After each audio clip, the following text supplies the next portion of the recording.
Sir నమస్తే అండి, మీ పేరు? లింగం గుంట రవిబాబు. ఏం చేస్తుంటారు సార్? చిన్న చిన్న బిజినెస్లు అంటే ప్రొవిజన్స్ కానీ లేక ట్రాక్టర్తో ఏమన్నా పొలం పనులు చేసుకోవటం కానీ వ్యవసాయం బిజినెస్. రైట్.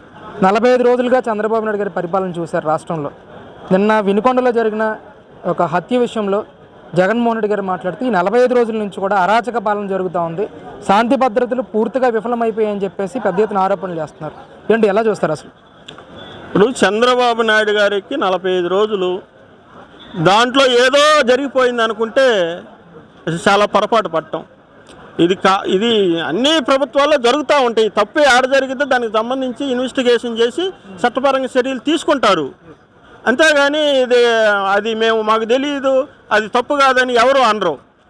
అక్కడ ఆయన ఎంత చేశాడో పోయిన 5 సంవత్సరాలు నాకు తెలియదు, మీకు తెలియదు, తెలిసే వాళ్ళకి తెలుసు. ఇతను చేసినోడు ఎందుకు చేశాడు అనేది కూడా అక్కడ వాళ్ళకి తెలుసు. ఏదైనా కానీ చట్టాలు ఉన్నాయి, కోర్టులు ఉన్నాయి, న్యాయ వ్యవస్థలు ఉన్నాయి, ఇవన్నీ ఉన్నాయి. కాబట్టి అలా జరగటం అనేది అట్లా జరగకూడదు. దానికి తగు చర్యలు తీసుకుంటారు. మా ప్రభుత్వం తరపున చంద్రబాబు నాయుడు గారు తగు చర్యలు తీసుకుంటాడని ఆంధ్రప్రదేశ్ రాష్ట్ర ప్రజలకి నమ్మకం ఉంది. అంటే ముఖ్యంగా ఆయన మాట్లాడుతూ ఉన్నారు, 24వ తారీఖున ఈ రాష్ట్రంలో జరుగుతున్న అరాచకాల మీద తన పార్టీకి సంబంధించిన ఎమ్మెల్యేలు, ఎంపీలు, ఎమ్మెల్సీలతో ధర్నా చేస్తాను ఢిల్లీలో అని చెప్పేసి మాట్లాడుతున్నారు.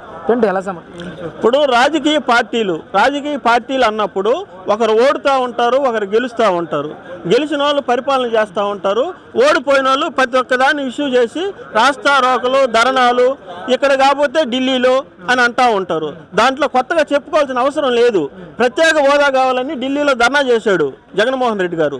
5 సంవత్సరాలు ముఖ్యమంత్రిగా ఉండి ప్రత్యేక హోదా అనేదాన్ని అడగలేదు.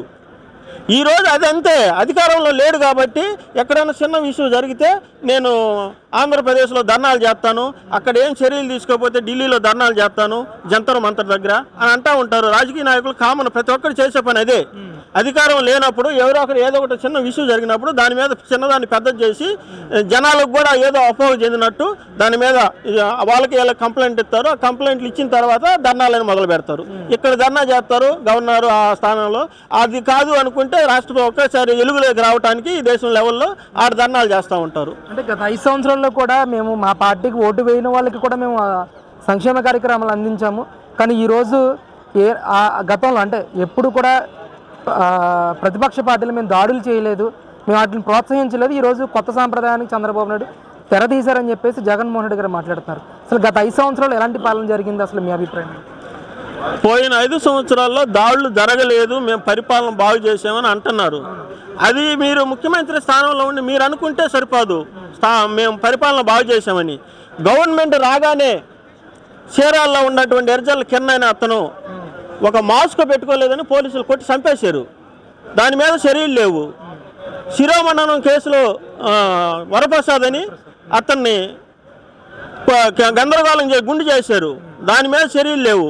ఆ గుండు చేసింది కూడా జక్కంపూడి రాజా మనుషులు, చర్యలు లేవు.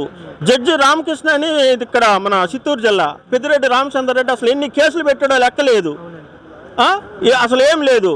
తోటా తీమూర్తులు తెలుగుదేశం పార్టీ తరఫున పోటీ చేసి ఓడిపోతే ఆ ఓడిపోయినటువంటి వ్యక్తిని నీ పార్టీలోకి తీసుకొని అతని కేసును కాపాడుకోవడానికి, శిరోమండలం కేసులో ముద్దాయి కాబట్టి అతని కేసును కాపాడుకోవడానికి అతన్ని నువ్వు తీసుకొని అతనికి ఫస్ట్ మండపేట ఇన్ఛార్జ్ ఇచ్చావు, తర్వాత అమలాపురం పార్లమెంట్ నియోజకవర్గం ఇన్ఛార్జ్ ఇచ్చావు, తర్వాత ఎమ్మెల్సీ ఇచ్చావు, తర్వాత ఎమ్మెల్యే టికెట్ ఇచ్చావు.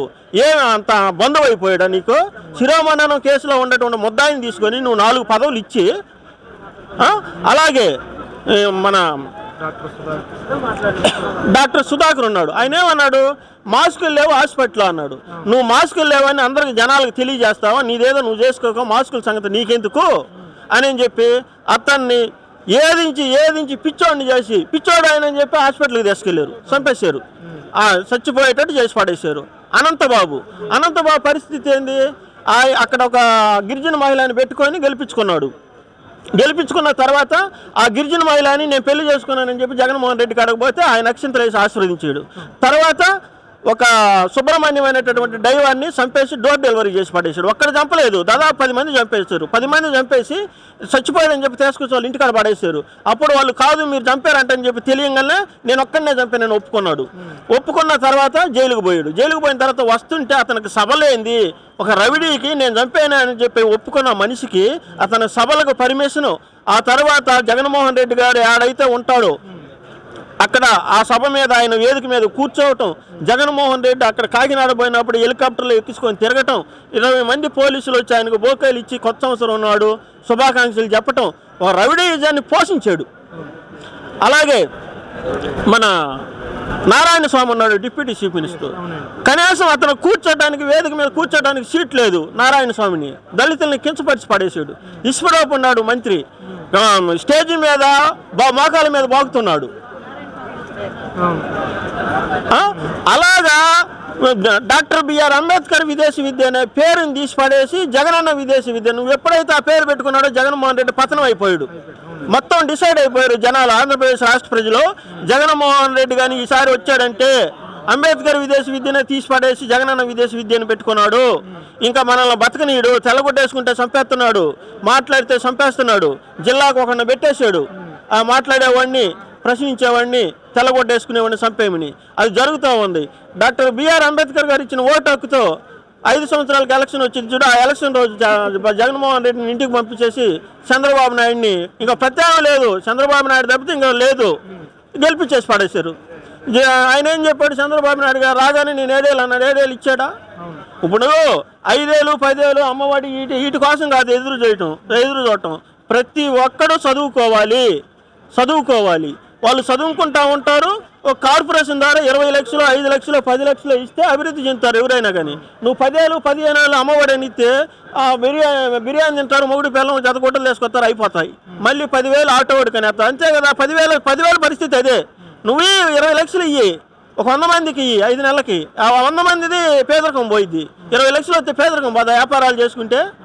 అవన్నీ వదిలేసి జనాలకి ఇట్ట చూపించాడు అమ్మఒడి.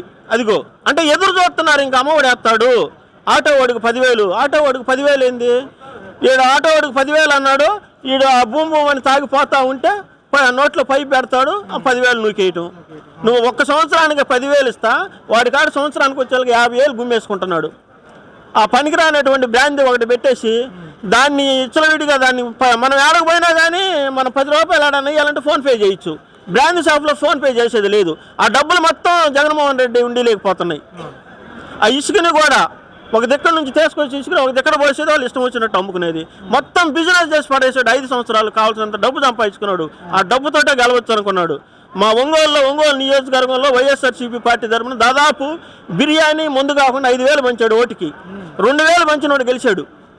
ఎంత ఎరక్ట్ వచ్చిందో చూడు జనాలకు, ప్రజలకి, ముఖ్యమంత్రి తరపున ఉండే ఎమ్మెల్యేల మీద. 5,000 2,000 2,000 ఇచ్చినాడు గెలిచాడు.